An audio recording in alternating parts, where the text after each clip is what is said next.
Batam TV, inspirasi Kepri. Halo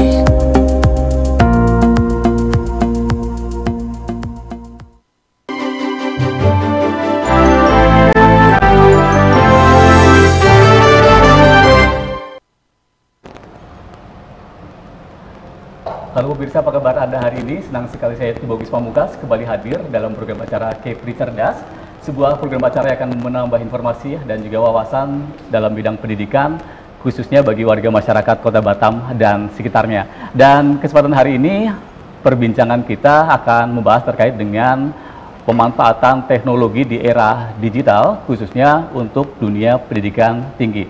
Baiklah, hadir narasumber kita untuk hari ini.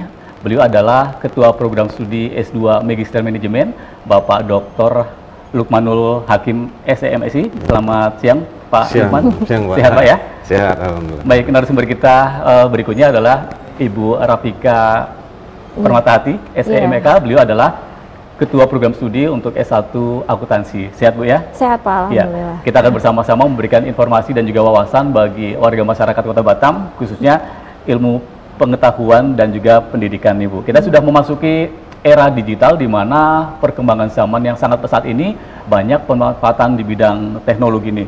Kalau Bu Rafika dan juga Pak Lukman ini kan basic pendidikannya berasal dari ekonomi dan bisnis begitu ya. Ini memang tidak jauh dari penggunaan dan juga pemanfaatan teknologi di era digital. Mungkin bisa dijelaskan nggak terkait dengan dunia ekonomi dan bisnis, kemudian Bu Rafika dari sisi akuntansinya seperti apa, Pak Lukman dari sisi manajemennya seperti apa, untuk menambah informasi bagi warga masyarakat Kota Batam. Silakan Pak Lukman terlebih dahulu mungkin, silakan. Baik, ya kalau saya dari manajemen pengendalian sistem pengorganisasian yang namanya sumber daya manusia, itu kan harus dimanage dengan baik karena setiap bidang ilmu di manajemen itu kan ada terdiri beberapa konsentrasi ya, ada sumber daya manusia, ada marketing ya, ada di keuangan juga ya, ada di kewirausahaan, ada strategik, jadi ada berbagai macam dari sisi manajemennya ya Pak ya, dari sisi ekonomi dan bisnis, kemudian konsentrasi manajemen. Sementara kalau Bu Rafika dari konsentrasi akuntansi, lebih ke jurusan akuntansi begitu Bu Rafika. Nah, seperti apa?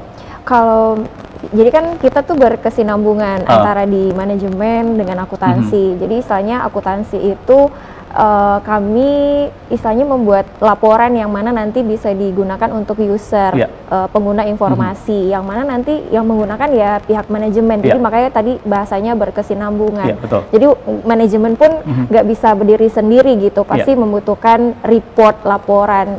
Yang mana itu sebagai bahan keputusan mereka nanti.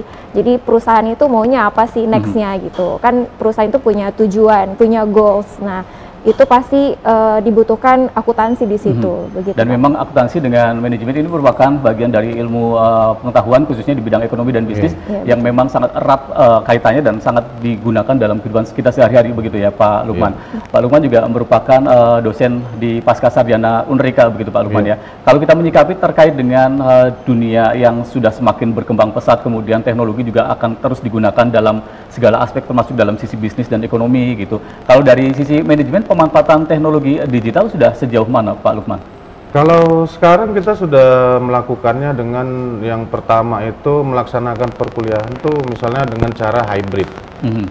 Jadi hybrid itu bisa 50-50 perkuliahannya online, offline ya, dengan menggunakan teknologi. Misalnya kalau di kita menggunakan aplikasi Zoom misalnya ya, atau dengan memberikan materi melalui Google Classroom atau aplikasi-aplikasi yang lain, sehingga memudahkan mahasiswa atau masyarakat untuk mengikuti perkuliahan. Ya, itu salah satu penggunaan platform dan juga media di era digital ini begitu ya. Kalau dari akuntansi seperti apa? Apakah ada sebuah perbedaan atau mungkin secara umum sama, namun ada inisiasi dari Ketua Program Studi Akuntansi atau seperti apa? Ya itu sama sih sebenarnya. Jadi kalau untuk sebenarnya secara pengertian kan digital itu informasi itu bisa diakses dari mana saja, nggak harus tatap muka atau istilahnya offline gitu ya Pak. Ya berarti salah satunya ya bisa menggunakan dengan platform online seperti Zoom dan lain-lain gitu.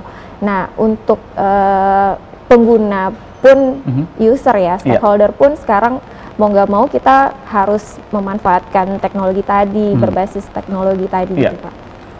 Memang kita nggak bisa lepas dari teknologi tadi ya, karena seiring perkembangan zaman, masyarakat juga sudah semakin menguasai begitu. Nah, terkait dengan penggunaan platform tersebut gitu, sejauh ini terkait dengan penggunaan, mungkin tadi Pak Lukman juga sudah menjelaskan perkuliahan secara hybrid, online dan offline dipadu-padankan begitu, mungkin persentase di waktu tertentu diprioritaskan secara online, namun di kesempatan lain bisa dilakukan secara offline begitu, berkesinambungan begitu, Pak Lukman. Sejauh ini perkuliahan di S2 Manajemen, Magister Manajemen Unrika sendiri ketika sudah dilaksanakan secara hybrid begitu, apakah ada kendala khususnya bagi mahasiswa atau seperti apa dalam pelaksanaannya?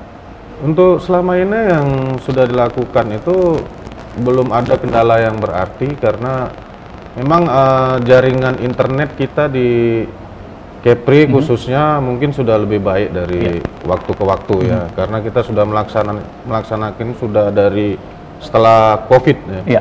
Setelah COVID sudah kita laksanakan. Jadi ada dari berbagai daerah mahasiswa kita kuliah, ada sampai ke Jawa juga, Sumatera, semua bisa akses dengan lancar dan bisa mengikuti perkuliahan dengan baik begitu ya, Pak Lukman. Sehingga memang kalau kendala bisa dilakukan minimalisir begitu dari S2 MM sendiri. Kalau dari akuntansi bagaimana, Bu Rafika?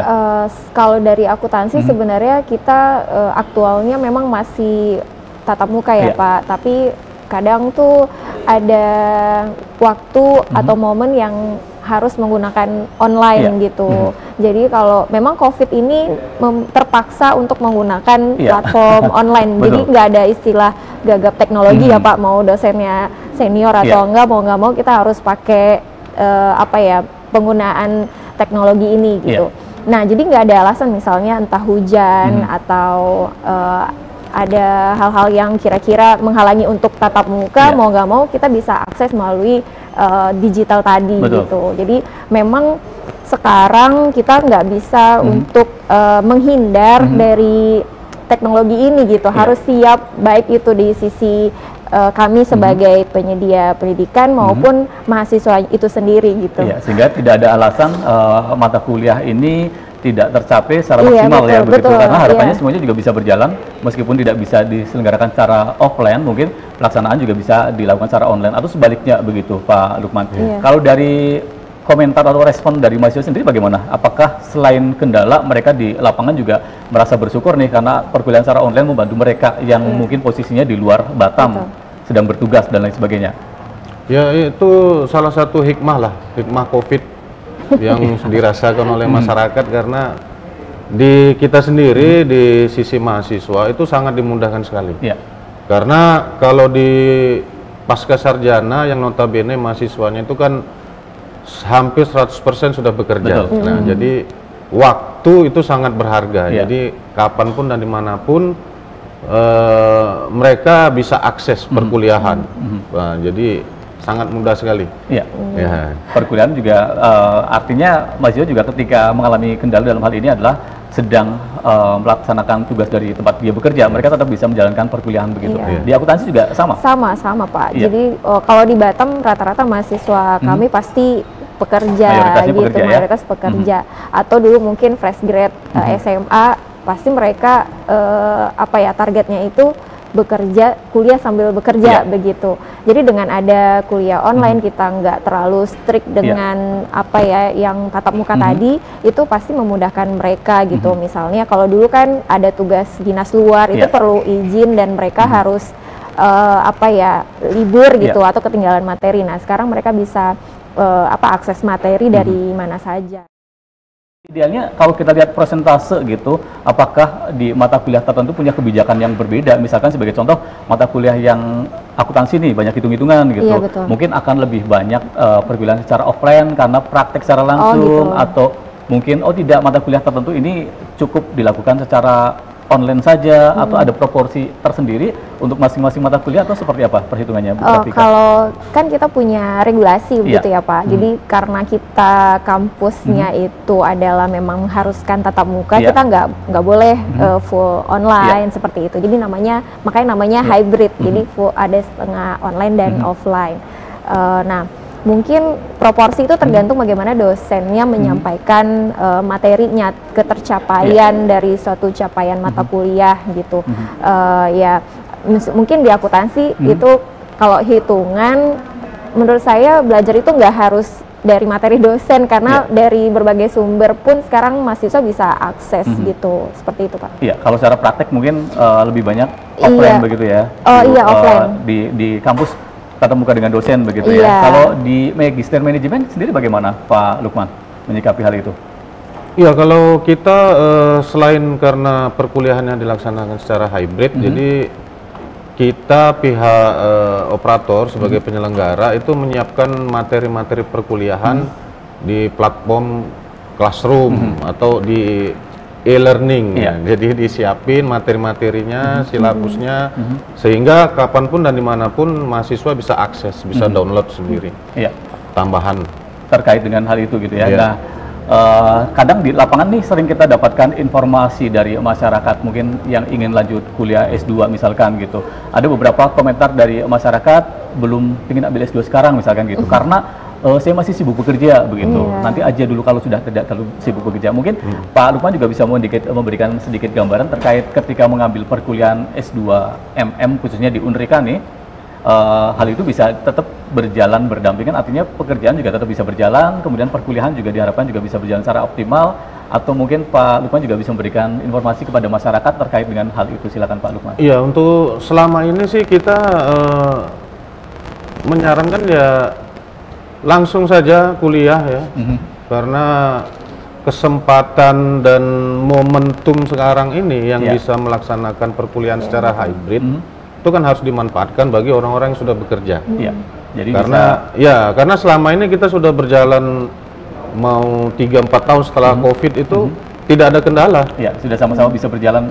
Sama-sama berjalan, kerjanya jalan, kuliahnya jalan, nggak ada problem. Dan kita pasca sarjana perkuliahan dilaksanakan kan di weekend, jadi sangat membantu sekali. Tidak setiap hari artinya. Jadi bisa akhir pekan saja. Bisa memanfaatkan waktu weekend dengan berkuliah, gitu. Jadi nggak terasa waktu sudah selesai, gitu ya. Bisa diberikan fasilitas itu kepada mahasiswa yang selanjutnya adalah pekerja sambil kuliah atau mungkin kuliah sambil bekerja begitu ya. Bu Rafika. Baik pemirsa, kita akan lanjutkan perbincangan kita, namun sebelumnya kita akan mendengarkan informasi yang akan hadir sesaat lagi, dan kita akan kembali setelah informasi berikut ini. Tetaplah bersama kami dalam program acara Kepri Cerdas.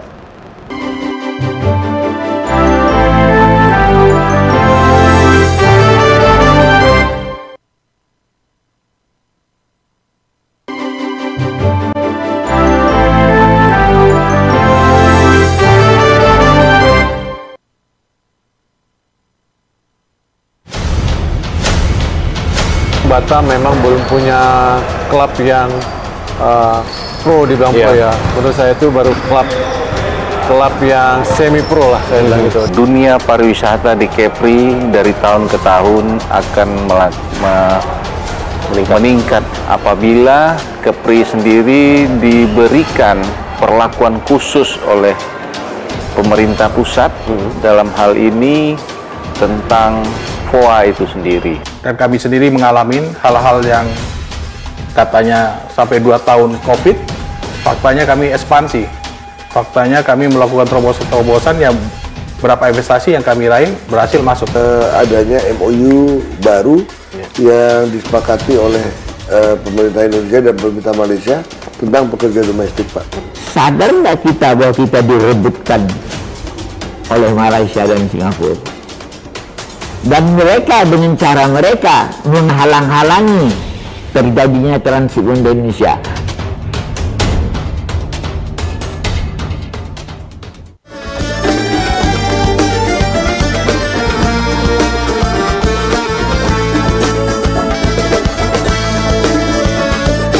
Travelers, saksikan Eksotis Kepri setiap hari pada pukul 3 sore, 8 malam, dan 9 malam waktu Indonesia bagian Barat di Batam TV.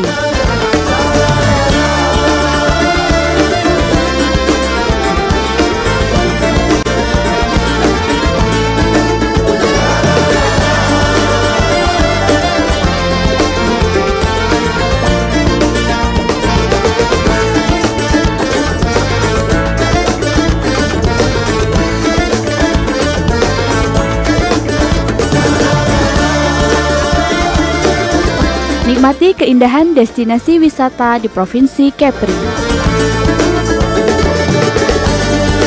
Wisata ke Kepri aja. Bangga berwisata di Indonesia.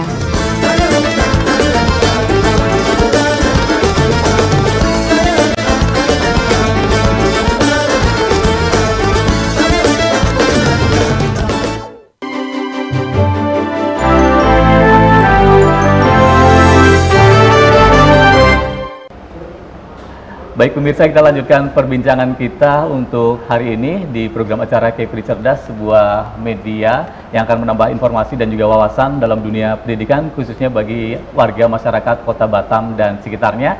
Dan kita akan masih melanjutkan perbincangan terkait dengan era digital dan juga pemanfaatan teknologi bagi pendidikan tinggi, khususnya untuk Unrika Batam. Masih bersama narasumber kita di kesempatan hari ini, Bapak Dr. Lukmanul Hakim dan juga Ibu Rafika Permatahati. Dan kita lanjutkan perbincangan kita, Pak Lukman. Tentu saja dalam penggunaan dan juga pemanfaatan teknologi dan juga media di era digital ini, kita nggak bisa lepas dari mitra, begitu ya. Jadi perlu ada stakeholder, baik itu internal maupun eksternal, untuk bisa memaksimalkan upaya dari Unrika menghadapi tantangan di era digital. Mungkin bisa dijelaskan Pak Lukman dan juga Bu Rafika terkait dengan inovasi yang sudah dilakukan, mungkin kerjasama dengan mitra mana saja dan seperti apa konsep kerjasamanya. Silakan Bu Rafika. Ya, kalau untuk akuntansi sendiri ya Pak, ya itu tadi karena di akuntansi kan perlu keahlian atau keterampilan. Nah, di akuntansi itu kan penggunaan sistem akuntansi ya. Jadi dari prodi kita menyiapkan penggunaan aplikasi kayak apa ya, misalnya entah MYOB, apa yang digunakan mitra kita atau stakeholder yang di sekeliling kita gitu. Nah, untuk magang pun kita sudah bekerja sama dengan berbagai perusahaan gitu. Dan kalau untuk sekarang kurikulum MBKM itu kita bisa, mahasiswa itu boleh ikut program magang yang mana magangnya itu nanti bisa dikonversi ke mata kuliah gitu, seperti itu Pak. Nah, untuk itu kita menyiapkan itu tadi keterampilan baik secara apa ya, keterampilan secara digitalnya, penggunaan aplikasi akuntansinya itu perlu disiapkan di prodi. Ya, itu merupakan salah satu inovasi yang telah dilakukan dari program studi akuntansi untuk Fakultas Ekonomi dan Bisnis Unrika, begitu ya. Sebenarnya dari S2 Magister Manajemen bagaimana Pak Lukman terkait dengan inovasi yang sudah dilakukan atau mungkin yang akan dilakukan rencana ke depan seperti apa Pak Lukman? Baik, jadi kalau di kita di Pasca Sarjana di Magister Manajemen, mungkin akhir bulan ini kita akan membuat iklan tuh di apa nanti di media berjalan, nah, gitu, media berjalan. Running text macam atau videotron? Atau seperti apa? Seperti videotron kita akan buat, karena memang di kita ini kan sudah mulai, tinggal mau melanjutkan promosi ke September. Jadi mungkin nanti mau banyak kerjasama media-media apa, televisi kah, surat kabar kah, kan begitu. Selain kita juga udah melakukan MOU ke semua kabupaten kota yang ada di Kepulauan Riau. Ya, terkait untuk menunjang pemanfaatan teknologi tadi sudah menginisiasi dan merencanakan kerjasama dengan berbagai media, khususnya media baik cetak maupun elektronik, begitu Pak Lukman ya. Nah, dari akuntansi sendiri terkait dengan kerjasama yang mungkin akan dilakukan ke depan, seperti apa? Ya pasti sama Pak ya, sama halnya dengan pasca sarjana, kita pun perlu support dari media ya, terutama dari Batam TV ya Pak. Dengan hari ini pun kita bisa, yang nggak tahu akuntansi itu apa, apakah masih digunakan atau enggak, itu kan melalui media TV gitu, seperti itu. Jadi masyarakat juga bisa mendapatkan informasi juga langsung dari buka prodi, begitu ya, langsung dari pakarnya akuntansi, begitu. Karena minat akuntansi itu sekarang semakin menurun. Kenapa itu kira-kira, Bu Rafika? Mungkin ini ya Pak, gen ya, pengaruh generasi sekarang ya, karena kesulitan atau ketidaktahuan informasi bahwa seberapa butuh sih akuntansi di bidang perusahaan gitu, di industri. Ibaratnya itu kita tuh tukang masak gitu Pak. Jadi kalau nggak ada tukang masaknya, pimpinan pun nggak bisa makan, seperti itu. Jadi mereka tahu untung rugi itu ya dari akuntansi. Nah, walaupun sekarang sudah digital, kebutuhan untuk informasi akuntansi, report ya, keuangan, bagaimana keadaan keuangan perusahaan, itu pasti dibutuhkan akuntansi, bidang ilmu akuntansi. Baik informasi gitu. yang akan diberikan kepada pimpinan perusahaan dalam hal ini, baik secara kuantitas maupun kualitas, di pakar akuntansi ini juga bisa memberikan informasi lebih panjang. Artinya juga keterlibatan ilmu akuntansi di perusahaan itu juga sangat diperlukan begitu ya. Baik di perusahaan ataupun ingin membuka lapangan kerja sendiri, itu pasti butuh ilmu akuntansinya. Ya, skill akuntansi juga harus dikuasai terlebih dahulu sebelum punya niat mungkin akan mengembangkan atau udah punya usaha gitu kan Pak, gimana sih biar nggak ditipu-tipu gitu kan ya, belajar akuntansi. Betul, oke. Dari Pak Lukman bagaimana Pak Lukman? Ya, kalau di magister manajemen itu kan mahasiswa menengah atas secara umur, secara pekerjaan juga seperti tingkat kedewasaan juga sudah middle up begitu ya Pak Lukman, artinya juga kemampuan berpikirnya sudah lebih dewasa lagi begitu. Pastinya. Jadi kalau kita sih sebenarnya sebagai operator pendidikan tuh mendorong bagaimana agar si mahasiswa ini ada tambahan. Jadi sifatnya sharing, tambahan, mungkin ada beberapa skill-skill yang harus diberikan. Iya, khususnya di sisi teorinya begitu Pak Lukman, sisi teorinya, kemudian di praktek mereka sudah mendapatkan di lapangan. Sementara mungkin kalau praktek di bidang lain mereka juga bisa berkolaborasi sama teman gitu ya, informasi di lapangan di perusahaan lain seperti apa begitu. Jadi akan ada semacam suplementasi suplemen dari teman-teman begitu, saling memberikan informasi sehingga skill semakin bertambah begitu. Terkait dengan adanya beberapa mahasiswa yang sudah bekerja, kemudian ada sebuah kebijakan yang terbaru, ada sebuah regulasi yang baru terkait dengan rekognisi pembelajaran lampu begitu, Pak. Iya, kalau sekarang ada program dari pemerintah namanya RPL, itu rekognisi pembelajaran lampau ya. Jadi artinya bagi masyarakat yang mau kuliah dengan jalur RPL tadi. RPL yang bisa kita terima dengan pengalaman dia bekerja. Nanti kita akan konversikan sehingga bisa memperpendek masa studi.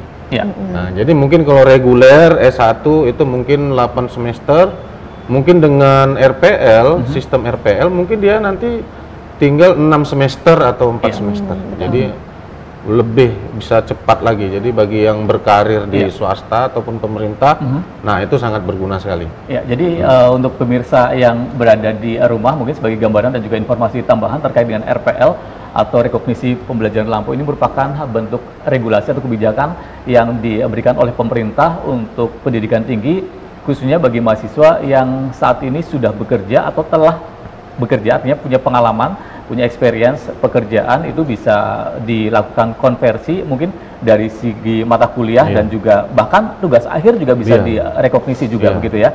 Dalam hal ini mungkin kalau S1 skripsi, kalau S2 adalah tesis, ini juga bisa dipersingkat lebih efektif pembelajaran secara waktu maupun secara kuantitas mata kuliah. Nah, di S1 apakah juga ini berlaku begitu Bu Rafika, ataukah ini hanya S2 saja? Berlaku Pak. Berlaku jadi juga, ya? Untuk program RPL ini memang terdaftar ya Pak di Dikti gitu. Jadi misalnya di akuntansi itu dia sudah pernah dulu kuliah gitu 2 semester gitu ya, terus berhenti, terus dia bekerja misalnya kalau di akuntansi di bidang finance atau di bidang pajak seperti itu. Nah, udah 5 tahun bekerja, terus ingin menyelesaikan S1-nya, itu bisa kita konversi gitu. Pekerjaan mungkin itu ya? Pekerjaan begitu. dari dia kuliah waktu itu pernah yang 2 semester, ditambah dengan pengalaman bekerjanya. Berarti kan mempersingkat waktu kuliah yang harusnya itu 4 tahun, mungkin bisa, kata Pak Lukman tadi, bisa tersisa 4 semester seperti itu. Dipersingkat secara waktu bisa lebih efektif begitu. Nah, kalau tadi kan Bu Rafika menjelaskan ini ada seorang mahasiswa yang sudah pernah kuliah 2 semester begitu ya.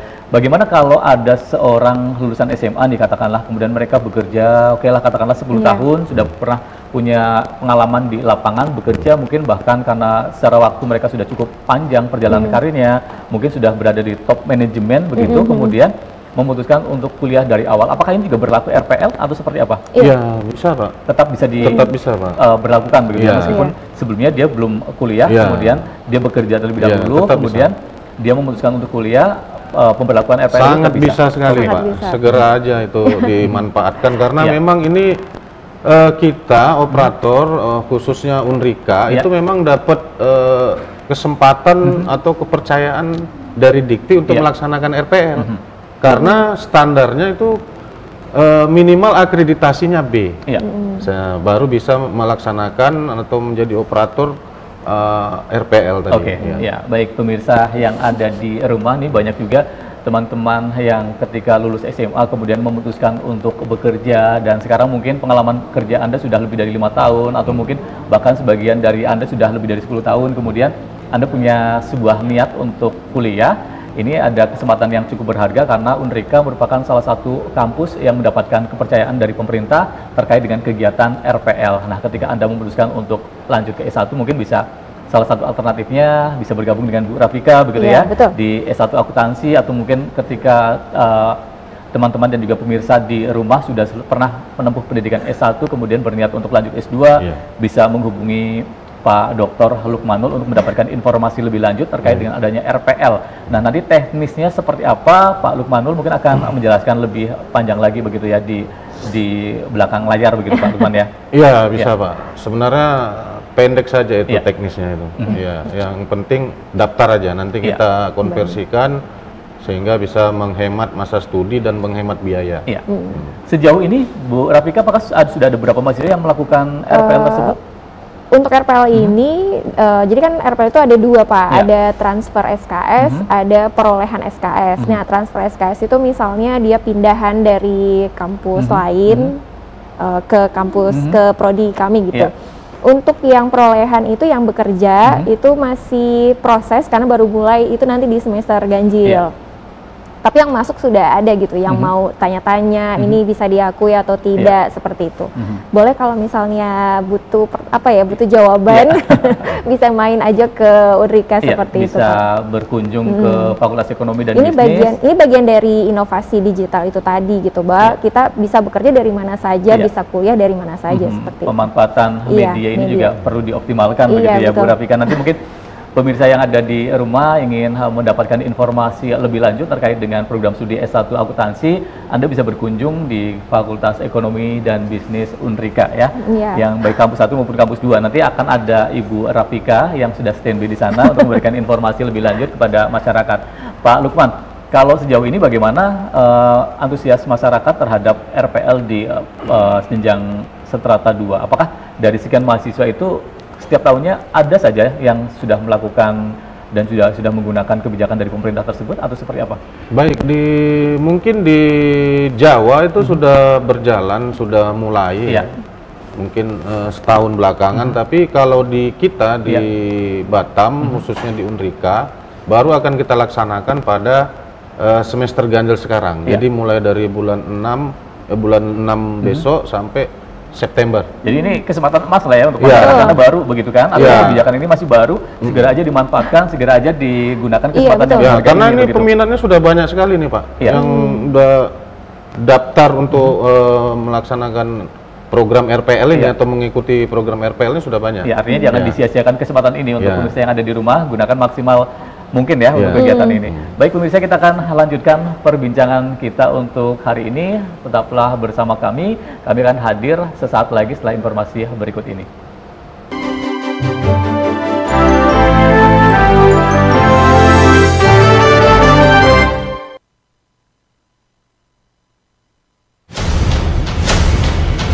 Batam memang belum punya klub yang pro dibilang pro ya. Menurut saya itu baru klub yang semi pro lah saya bilang gitu. Dunia pariwisata di Kepri dari tahun ke tahun akan meningkat apabila Kepri sendiri diberikan perlakuan khusus oleh pemerintah pusat dalam hal ini tentang FOA itu sendiri. Dan kami sendiri mengalami hal-hal yang katanya sampai 2 tahun COVID, faktanya kami ekspansi. Faktanya kami melakukan terobosan-terobosan yang berapa investasi yang kami raih berhasil masuk. Adanya MOU baru yang disepakati oleh pemerintah Indonesia dan pemerintah Malaysia tentang pekerja domestik, Pak. Sadar nggak kita bahwa kita direbutkan oleh Malaysia dan Singapura?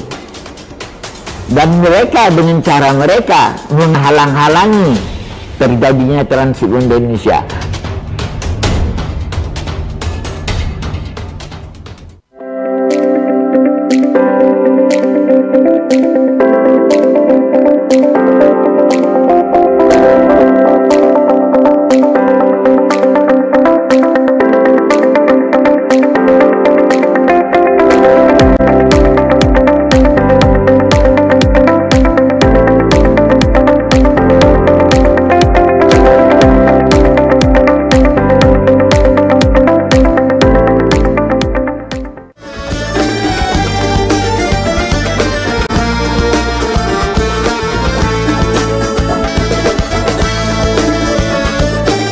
Travelers, saksikan Eksotis Kepri setiap hari pada pukul 3 sore, 8 malam, dan 9 malam waktu Indonesia bagian Barat di Batam TV.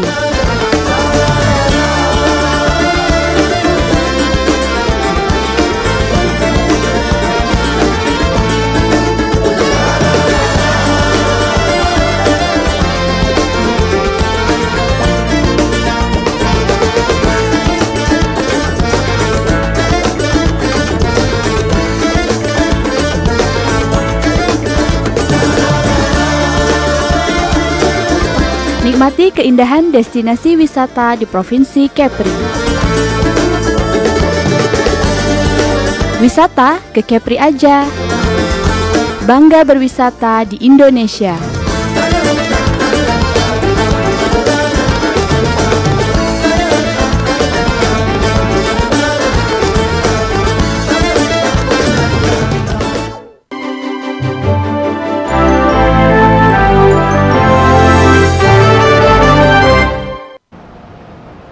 Baik pemirsa, kita lanjutkan perbincangan kita dalam program acara Kepri Cerdas hari ini terkait dengan inovasi dan juga pemanfaatan media digital bagi pendidikan tinggi, khususnya bagi Unrika Batam. Dan masih bersama narasumber kita Bapak Dr. Lumanul Hakim dan juga Ibu Rafika Permatahati. Kita akan melanjutkan perbincangan terkait dengan penggunaan dan juga optimalisasi nih penggunaan media digital. Karena tadi sudah cukup dijelaskan bagaimana sih peranan dari media tersebut, khususnya bagi pendidikan tinggi, dan juga terkait tadi juga sudah banyak dibahas tentang RPL. Bagi pemirsa yang ingin mendapatkan informasi lebih lanjut, nanti mungkin bisa menghubungi Pak Lukman ataupun juga Bu Rafika di kampus Batu Aji, begitu ya, Bu Rafika. Nah, terkait dengan adanya media digital tadi, kemudian kita juga sudah sama-sama tahu bahwa kita sama-sama berada di zaman era digital begitu. Kita juga nggak bisa lepas dari yang namanya kurikulum begitu ya, karena pendidikan tinggi pasti sudah di latar belakangi dan mempersiapkan kurikulum sedemikian hingga begitu ya. Nah, peranan kurikulum seperti apa nih terkait dengan adanya dunia yang sudah semakin berkembang, penggunaan teknologi yang sudah semakin pesat, seperti apa? Khusus di akuntansi ya Pak, karena memang kita sekarang tuh targetnya itu bukan hanya belajar, tapi sudah ada inovasi-inovasi, apalagi ada regulasi dari pemerintah, dari Menteri Pendidikan bahwa ada sekarang kurikulum namanya Merdeka Belajar. Nah, dari bahasanya sudah Merdeka Belajar, mau nggak mau bagaimana caranya mempersiapkan mahasiswa itu siap gitu dari sisi digital, secara kurikulum juga, pengajaran. Jadi dari kami pun mempersiapkan inovasi pembelajaran seperti apa yang bisa mendukung digital, pembelajaran secara digital seperti itu. Nah, untuk contoh ya Pak, misal kalau di akuntansi itu ada namanya kita belajar keuangan digital. Kemudian bagaimana pemanfaatan software akuntansi, karena sekarang akuntansi itu tidak dicatat manual, bukan pakai buku besar lagi ya Pak, tapi sudah menggunakan aplikasi akuntansi, dan itu mau nggak mau kita harus terapkan ke mahasiswa. Berarti kan kita harus menggunakan digital. Kemudian pemanfaatan AI sekarang ada artificial intelligence, mau nggak mau mahasiswa pun tanpa diajarin pun udah bisa gitu. Nah, di sini tantangannya bagi dosen, apakah dosen mampu juga mempersiapkan hal seperti itu gitu. Artinya juga untuk memasukkan ke dalam kurikulum ini juga perlu sebuah perjuangan begitu. Betul ya, Pak, karena juga di sisi mitra pun di industri juga mereka menghadapi tantangan ini. Sekarang sudah tidak revolusi industri 4.0 lagi, tapi sudah 5.0 seperti itu. mau nggak mau kita sebagai tadi operator pendidikan harus mempersiapkan juga seperti itu, Pak. Dari sisi kurikulum sudah cukup memadai, artinya Iya. persiapan dari pihak manajemen kampus juga sudah mempersiapkan sedemikian Iya, hingga baik dari penggunaan teknologi khususnya untuk mahasiswa, namun Iya. juga dosen juga diwajibkan untuk diberi kesempatan untuk bisa memahami dengan penggunaan aplikasi ataupun software tersebut, karena memang akuntansi sekarang ini sudah tidak seperti dulu lagi, semakin berkembang terus begitu ya, Bu Rafika ya. Iya. Pak Lukman sendiri bagaimana kalau di S2 Magister Manajemen, Pak Lukman? Ya kalau di Magister Manajemen itu kita kan punya satu rancangan kurikulum ya, rancangan kurikulum yang berbasiskan itu nanti kompetensi keahlian.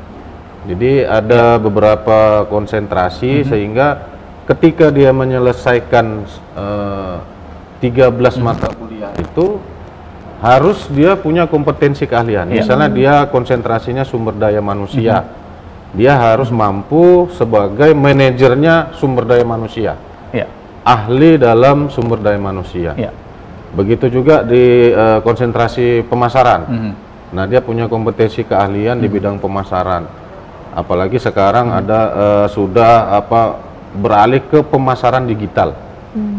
Nah, dan jadi, ketiga konsentrasi di MM sendiri juga melibatkan penggunaan teknologi tadi, Pak Lukman ya? Iya, Pak. Tentu saja penggunaan teknologi dimasukkan ke dalam kurikulum. Iya, karena di silabus kita perkuliahan itu sekarang kan kalau marketing itu masuknya sudah ke ranahnya pemasaran digital. Ya, digital marketing begitu ya. Iya, Pak jadi cara-cara dan bagaimana melaksanakan pemasaran digital itu sudah diajarkan dari ketika perkuliahan tuh. Iya, dari jadi, strateginya seperti apa sampai dengan evaluasinya seperti apa sampai dari dia pemasaran bisa begitu, Pak Lukman ya. Menggunakan aplikasi atau cara-cara pemasaran digital zaman sekarang. Iya.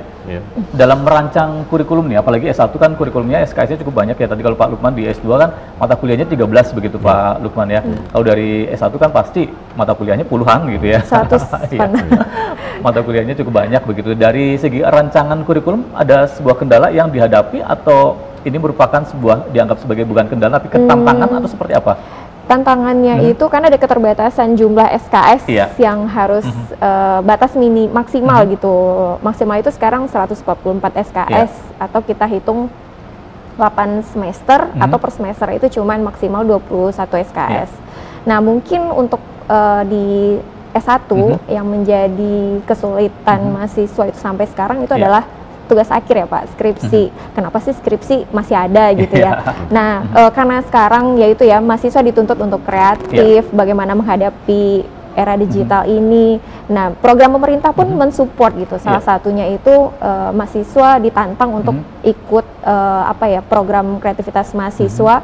Nah, di akuntansi sendiri kita memaksa mahasiswa walaupun bekerja, kalian bisa loh untuk ikut PKM ini. Jadi dengan mereka nanti dapat hibah dari pemerintah. Nah, itu boleh bebas skripsi, tugas akhir. Jadi mereka tidak perlu tugas akhir, mereka bisa ikut hibah ini. Nah, itu memudahkan mahasiswa juga bahwa kuliah itu bukan sesuatu yang menakutkan, yang menakutkan. Iya, betul. Namun juga tetap akan ada solusi lain kalau misalkan kendala dalam pengerjaan skripsi. Pemerintah juga memberikan fasilitas ya terkait dengan adanya PKM tadi, kemudian pemerintah juga memberikan kesempatan terkait dengan hibah tadi ya. Betul, pengalaman Pak. Bu Rafika juga sebagai seorang pembimbing untuk kegiatan PKM, tersebut iya, dan betul. juga sudah berhasil membawa mahasiswa bebas skripsi begitu ya. Betul, Bu Pak. Rafika artinya juga memberikan kesempatan kepada mahasiswa yang mungkin sekarang ini menggambarkan bahwa skripsi adalah sebagai sebuah momok, namun itu sebenarnya tidak gitu. Kalau misalkan bisa diikutin dengan baik, kemudian juga ada beberapa kegiatan yang sifatnya bisa mengeliminir kegiatan statistika skripsi tadi ya, begitu ya. Begitu Bu. Ini lebih ke teknologi tepat guna. Jadi mahasiswa itu kan sebenarnya punya ide-ide brilian yang bisa dimanfaatkan untuk sekitar gitu. Istilahnya kita kan kalau di perguruan tinggi itu lebih ke tridharma, perguruan tinggi lebih ke nggak hanya untuk mereka saja, tapi bisa memberikan untuk sekitar. Masyarakat, nah, pemerintah inginnya bahwa ya mahasiswa itu nggak hanya belajar di kelas, apalagi gitu. teori saja begitu iya, ya. betul. Jadi makanya sekarang ya kurikulumnya Merdeka Belajar. Salah satunya ya mereka boleh ikut berbagai banyak sih sebenarnya kompetisi nasional, betul. Gitu ya. Dan di perguruan tinggi khususnya Unrika memberikan apa ya Pak Reward? Nah, rewardnya itu adalah mereka boleh bebas skripsi, seperti itu. Sejauh ini kalau dari Unrika kita bicara secara global, Unrika begitu sudah berapa puluh mahasiswa yang berhasil? Begitu Bu Rafika, ada gambaran mungkin? Kalau untuk per tahunnya ya Pak, ini sudah di tahun kelima ya, kalau tidak salah. Kemarin sudah tahun lalu, pokoknya tiap tahun minimal 5 kelompok, berarti anggapan misalnya satu kelompoknya 3 sampai 5 orang, berarti kan sudah puluhan mahasiswa setiap tahun yang diluluskan tanpa skripsi. Jadi tidak perlu sidang, tidak perlu ujian kompre. Itu Pak, tidak perlu skripsi, bimbingan dan lain itu nggak perlu. Langsung aja yudisium dan juga wisuda gitu ya. Tentu aja dengan mengikuti perkuliahan terlebih dahulu, mengikuti kegiatan perkuliahan sampai dengan ada sebuah standar khusus, katakanlah sudah masuk di semester 7, semester 8 begitu ya, untuk beberapa mahasiswa. Yang jelas adalah kegiatan dari pemerintah tadi untuk membantu mahasiswa dalam hal ini dengan memberikan kesempatan, menstimulus, memancing kreativitas mahasiswa tadi gitu. Tentu saja harapannya agar ilmu yang didapatkan di jenjang pendidikan tinggi ini bisa diimplementasikan kepada masyarakat, harapannya begitu ya Bu Rafika. Terutama di teknologi sekarang ini kan, penghadapan digital, era digital ini. Karena Tridharma tadi, lagi-lagi Tridharma ya, pemanfaatan dan juga penggunaan teknologi untuk kegiatan masyarakat di dalam sektor Tridharma perguruan tinggi, yaitu pendidikan, kemudian terkait dengan penelitian dan juga pengabdian kepada masyarakat begitu. Kendalanya ada seperti apa gitu Pak Lukman terkait dengan pengabdian kepada masyarakat, khususnya bagi mahasiswa S2? Kalau kita berbincang terkait dengan mahasiswa S2 ini kan banyak nih yang teman-teman kuliah S2 namun mereka juga sibuk bekerja begitu, ketika diajak melakukan kegiatan Tridharma khususnya pengabdian kepada masyarakat begitu, apakah mereka punya kendala atau justru malah mereka sebagai pionirnya? Ya, itu kendalanya digital Pak.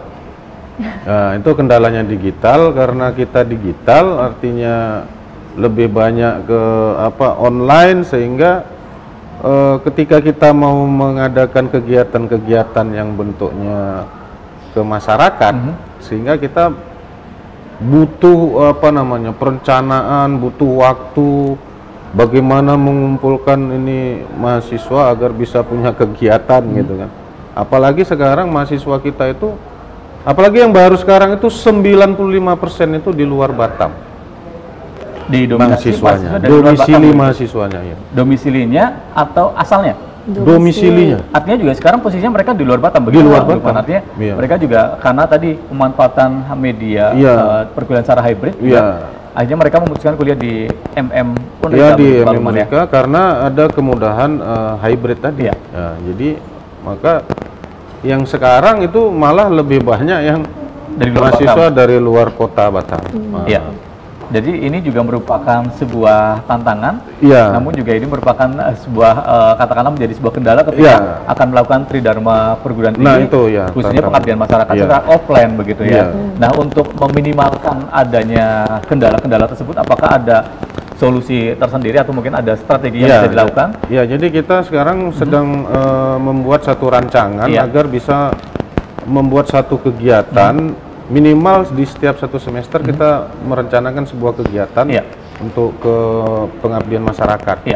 Jadi memang harus dijadwalkan dan memang harus semuanya berkontribusi. Jadi sehingga itu bisa berjalan. Karena kalau enggak sulit untuk mengumpulkan itu mahasiswa karena di luar kota Batam. Ini juga erat kaitannya dengan akreditasi tentu saja Pak Lukman ya kan. Ketika kita akan meningkatkan kualitas di pendidikan tinggi, salah satunya indikator yang bisa kita lakukan adalah terkait dengan menaikkan akreditasi begitu Pak Lukman, dan ini upaya yang sudah dilakukan, teman-teman sudah cukup bekerja keras untuk bisa melakukan reakreditasi dengan baik, salah satunya adalah dengan tadi melaksanakan Tridharma begitu ya Bu Rafika. Kalau dari S1 akuntansi bagaimana Bu Rafika? Iya betul, kalau di S1 akuntansi pasti salah satu hal yang dipertanyakan publik atau masyarakat adalah dari sisi akreditas seperti itu. Nah, jadi memang kita menjaga dan selalu tetap mengikuti bagaimana regulasi tentang akreditasi ini, Pak. Sekarang di akuntansi sih B, dan kita selalu tahu kapan harus reakreditasi lagi. Dan ini juga sudah dilakukan upaya semaksimal mungkin ya. Iya, paling betul, tidak kita bisa kualitas. menjaga kualitas. Harapannya adalah agar mahasiswa yang masuk ketika mereka keluar bisa terserap dengan baik di lapangan pekerjaan. Betul, begitu, betul Bu Rafika. Baik pemirsa Batam TV, kita akan lanjutkan perbincangan kita untuk program acara Kepri Cerdas. Namun kita akan mengikuti informasi berikut ini. Tetaplah bersama kami dan kita akan kembali sesaat lagi.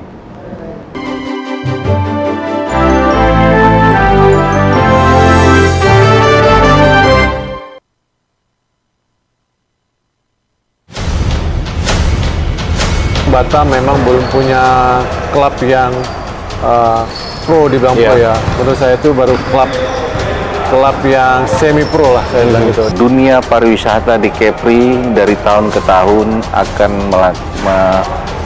meningkat apabila Kepri sendiri diberikan perlakuan khusus oleh pemerintah pusat dalam hal ini tentang FOA itu sendiri. Dan kami sendiri mengalami hal-hal yang katanya sampai 2 tahun COVID, faktanya kami ekspansi. Faktanya kami melakukan terobosan-terobosan yang berapa investasi yang kami raih berhasil masuk. Adanya MOU baru yang disepakati oleh pemerintah Indonesia dan pemerintah Malaysia tentang pekerja domestik, Pak.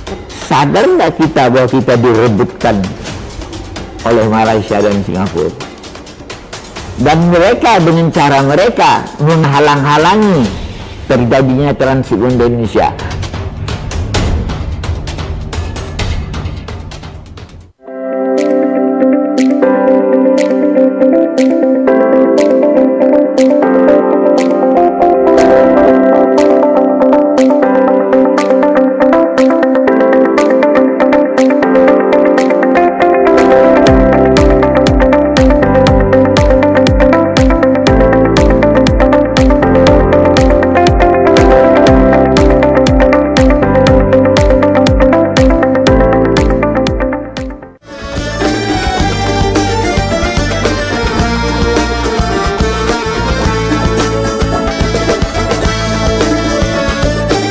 Travelers, saksikan Eksotis Kepri setiap hari pada pukul 3 sore, 8 malam, dan 9 malam waktu Indonesia bagian Barat di Batam TV.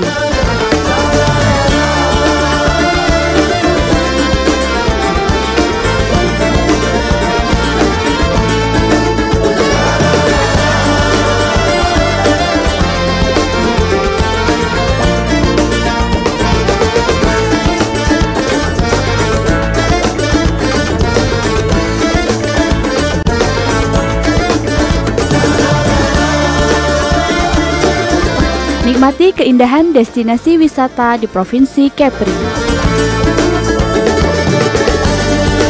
Wisata ke Kepri aja. Bangga berwisata di Indonesia.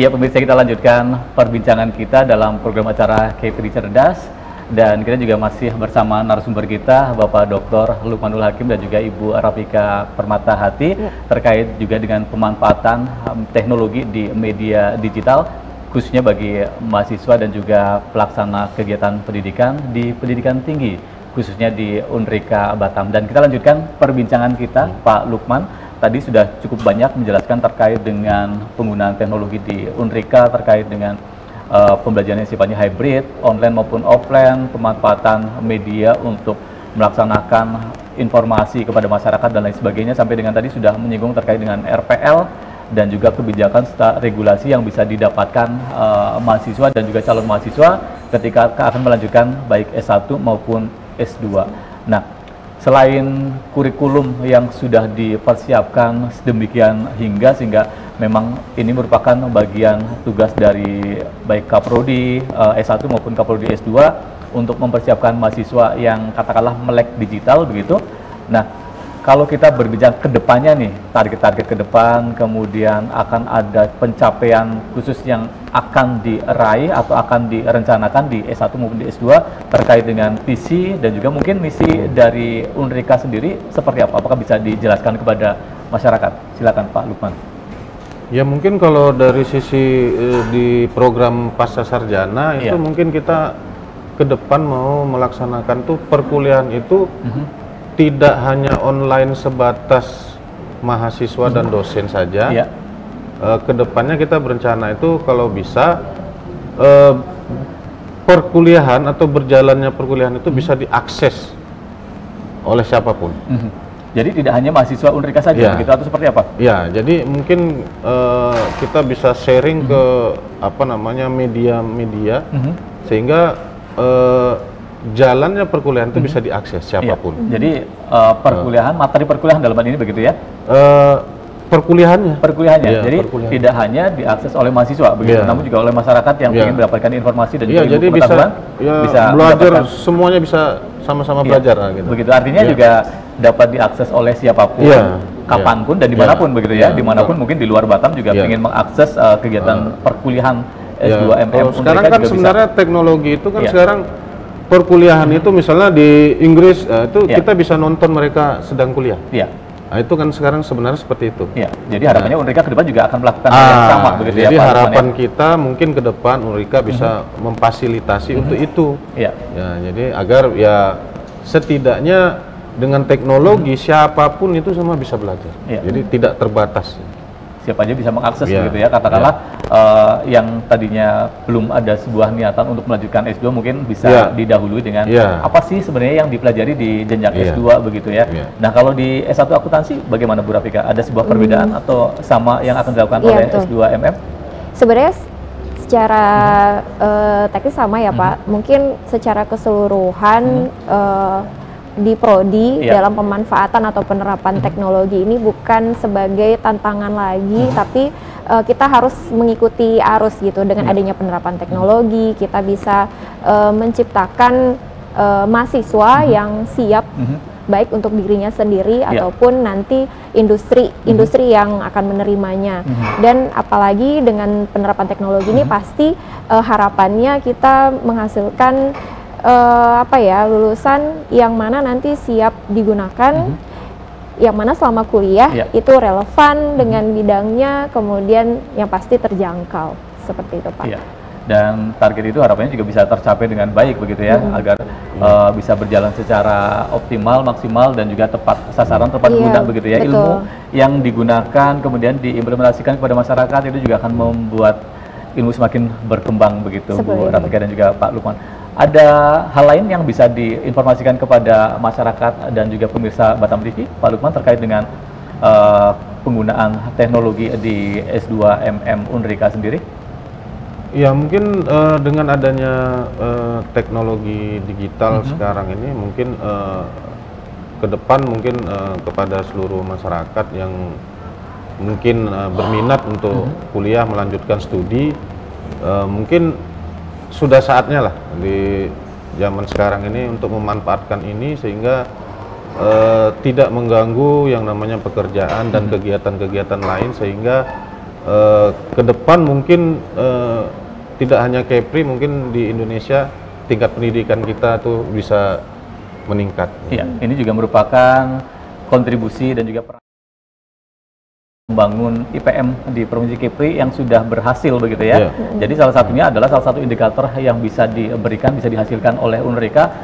Salah satunya adalah terkait dengan jumlah secara kualitas maupun kuantitas untuk lulusan baik jenjang S1 maupun S2 yang sudah semakin meningkat di Kepri, sehingga untuk indeks pembangunan manusia ini juga sudah semakin lebih baik lagi begitu Pak Lukman. Karena udah menurun nih. Kalau dulu kan yang kuliah tuh 40 ke atas. Dari sisi usia? Dari usia. Nah, sekarang udah mulai fresh graduate. Artinya memang minat untuk melanjutkan kuliah memang berarti lebih tinggi begitu kan, Pak Lukman? Iya, lebih tinggi. Dan kalau dulu kan 2012 itu Batam itu tingkat pendidikan kan rendah. Iya, pada saat itu. Iya, di pemerintahan aja kan dulu masih tamat SMA. Iya, betul. Banyak beberapa sekolah juga masih banyak guru-guru yang belum S1 pada saat itu. Tapi seiring waktu dengan adanya Unrika juga bisa memberikan kontribusi kepada masyarakat dalam hal ini dunia pendidikan untuk meningkatkan jenjang pendidikan bagi warga masyarakat begitu. Bu Rafika. Iya Pak, betul. Apalagi di bidang keuangan ya Pak, pasti tiap industri, tiap perusahaan itu pasti butuh sumber daya yang mampu, yang mengerti dan paham tentang keuangan itu sendiri.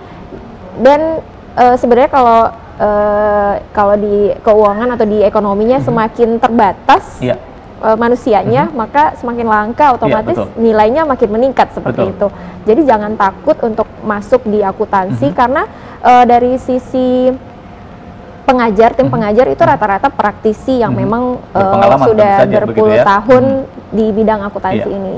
Jadi memang tidak hanya dari sisi teori maupun praktek, mereka juga sudah cukup banyak pengalaman sehingga bisa memberikan dan juga melakukan generalisasi begitu ya. Walaupun sudah bekerja di bidang keuangan, pasti butuh juga inovasi-inovasi apa atau kemudahan apa yang bisa kita terapkan nanti di perusahaan kita seperti itu. Tadi menarik sekali statement Bu Rafika terkait dengan adanya semakin sedikit jumlahnya akan semakin berharga nilainya begitu ya. Ini juga bisa digunakan sebagai informasi juga kepada warga masyarakat yang ingin melanjutkan ke akuntansi, karena memang di ekonomi sendiri salah satu jurusan yang ditakuti adalah akuntansi begitu ya. Jadi nggak usah takut begitu. Meskipun secara kualitas nggak begitu banyak, tapi ketika nanti lulus, Anda justru akan dicari-cari untuk bisa lebih banyak menggunakan ilmunya ya, Bu Rafika ya. Betul sekali. Nah, terkait dengan ini kan lagi musim-musimnya PMB nih, penerima mahasiswa baru begitu, Pak Lukman. Mungkin ada yang akan disampaikan kepada masyarakat, kapan nih pelaksanaan pendaftaran untuk S2? Apakah sudah bisa dimulai, masyarakat juga sudah bisa mendaftar S2 sekarang ini, atau waktu kapan?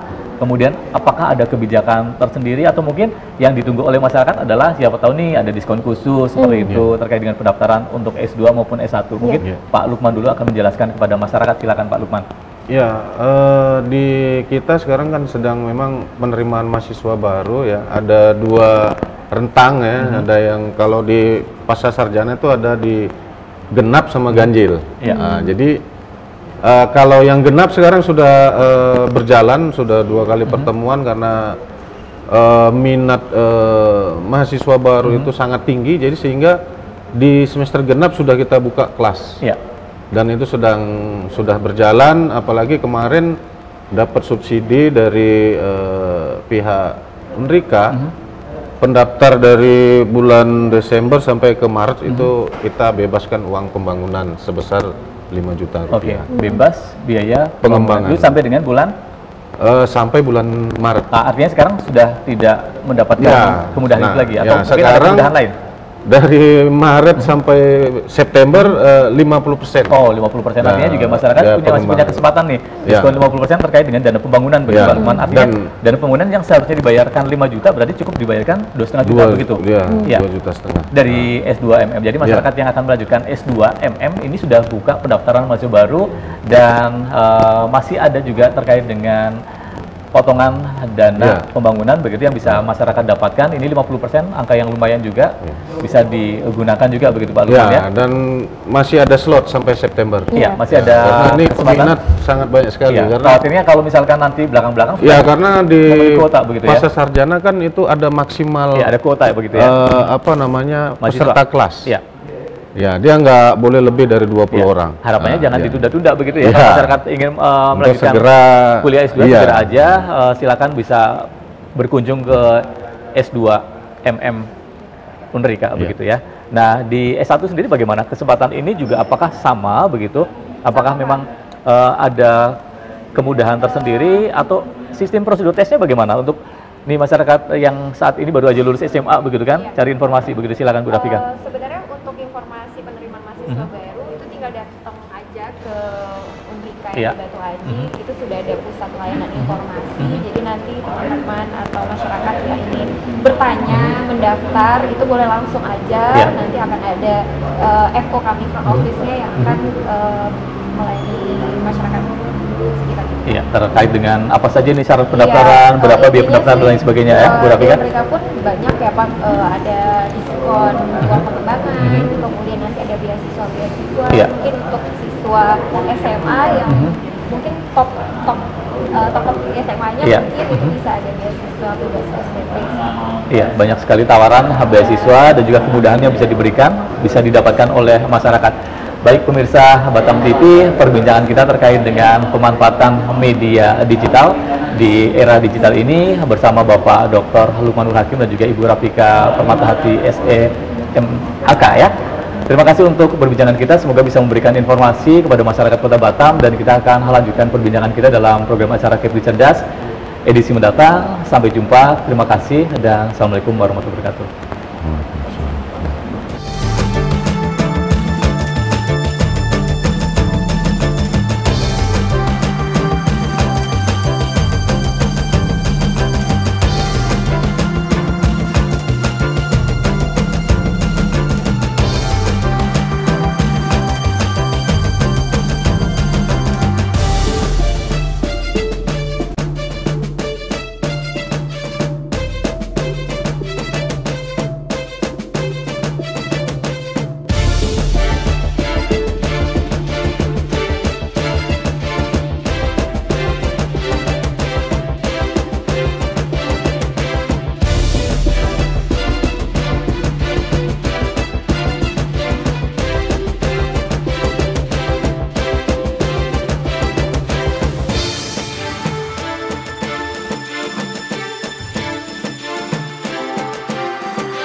Batam TV, inspirasi Kepri.